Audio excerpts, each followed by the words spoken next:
இன்றைக்கி வந்து பார்த்தீங்கன்னா இங்கே பாருங்கள், காவாயில் வந்து மழை பெஞ்சு இல்லையா, அதனால் மீன் பிடிக்க போகணும் நானும் அண்ணாவும். இதில் பாருங்கள் எவ்வளோ பெரிய மீன். இது வந்து கட்லா ரோகு அப்படின்னு சொல்லுவாங்க இல்லையா, அது ஒரு விரால் ஒன்று மாட்டிச்சு, சின்னஸ்தா விரால். ஸோ இது ரொம்ப கண்டிப்பாக ரொம்ப நல்லாயிருக்கும். அதே மாதிரி பார்த்திங்கன்னா இது பொட்டை அப்படி ரொம்ப வயிற்றுறப்போ நிறைய முட்டைக்கிற மாதிரி ஒரு ஃபீல். இங்கே பாருங்கள் 2 ஜோடியாக இருந்துச்சு, ஒன்று தான் மாட்டிச்சு, ஒன்று எஸ் ஆகிடுச்சு. இன்னொரு நாளைக்கு பார்த்துக்கலாம். நைட்டில் போயிட்டு இப்போ வலை வந்து ஊத்தால் வலையில் அழுத்தணுது, அதாவது வலையில் வந்து அழுத்தி பிடிக்கிற வேலை. இங்கே பாருங்கள் இல்லை சப்பாறை டேம் கண்டை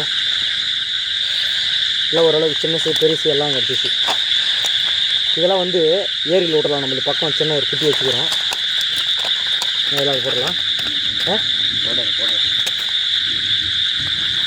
இதில் போடலாங்க. போதுமா?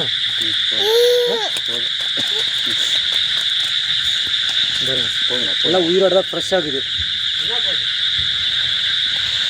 ஆனால் இது பார்க்கும்போது பாருங்க எப்படி வாய் பாருங்க,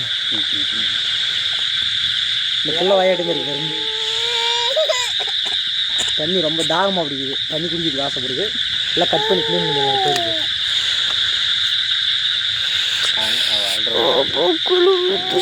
சப்பாரை இல்லை ஃப்ரெஷ்ஷு, இல்லை ஃப்ரெஷ்ஷாக இருக்குது பாருங்கள். இதில் வந்து ரெக்கை கட் பண்ணிட்டு குழம்பு செய்யலாம். தண்ணி விட்றாது, தண்ணி விட்றா.